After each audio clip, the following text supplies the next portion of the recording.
Si je devais parler de Dominique Farrugia, généreux. C'est les mots en E. Généreux, amoureux, heureux, probablement. Et puis, quand je dis amoureux, c'est qu'il aime les femmes. Et il aime tout ce qui est beau, Dominique. C'est un esthète.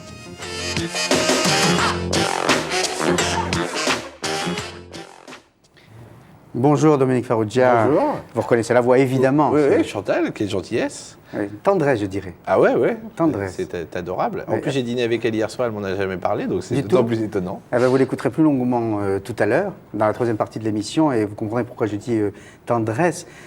On vous a filmé juste avant d'entrer dans cette pyramide. C'est la première fois d'ailleurs, tant mieux d'ailleurs, parce qu'on va avoir un peu d'air frais, qu'on ouvre notre fenêtre. On vous observait de dos, enfin la caméra, en train de regarder Paris. Il se passe quoi dans votre tête là quand vous... Je regardais deux trucs. D'un côté, on a deux vues. Il y a le palais de Chaillot à droite, un genre de temple néo-mussolinien, et à gauche, la Radio France, qui a été à un moment un temple un peu néo-soviétique. Donc c'était assez marrant de voir les deux pôles culturels l'un face à l'autre. Voilà, ça m'amusait tout à l'heure. Je regardais ça et c'était... Ouais. Et vous ne pensiez pas, vous dites pas, tiens, je domine, d'ailleurs c'est assez propice pour ça ici, je domine Paris, à mon âge, c'est formidable, je fais plein de choses, j'ai réussi. Aucun esprit de réussite. Je ne pense pas avoir réussi. J'ai essayé d'atteindre quelques objectifs que je me suis fixés, mais je ne pense pas du tout avoir réussi. Je suis heureux de ce que j'ai fait et j'espère en faire d'autres choses. Mais non, j'ai aucun esprit de réussite en me disant « Oh, je suis très content de moi-même ». J'ai lu un entretien que vous avez accordé à Première, et la première question qui vous était posée par le journaliste, c'est quel est votre métier ? Et vous n'avez pas su quoi répondre. Ben, c'est tout mon problème. Je ne sais pas quoi mettre sur mon passeport. Et heureusement, on ne met plus de profession sur le passeport, mais je ne sais pas quoi répondre. J'aimerais bien dire metteur en scène, mais je n'ai pas fait assez de films pour être metteur en scène. Producteur, je n'ai pas produit assez de films. Et comique, je ne le fais plus depuis longtemps, donc je ne sais plus. Vous ne savez plus. En tout cas, moi, je peux dire que vous êtes...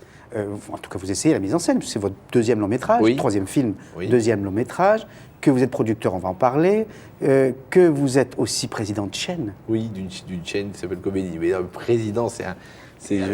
Alors, pour le coup, sur le papier, c'est marqué quoi quand vous avez signé le contrat, je ne sais pas avec qui. Je suis président de la chaîne, ouais.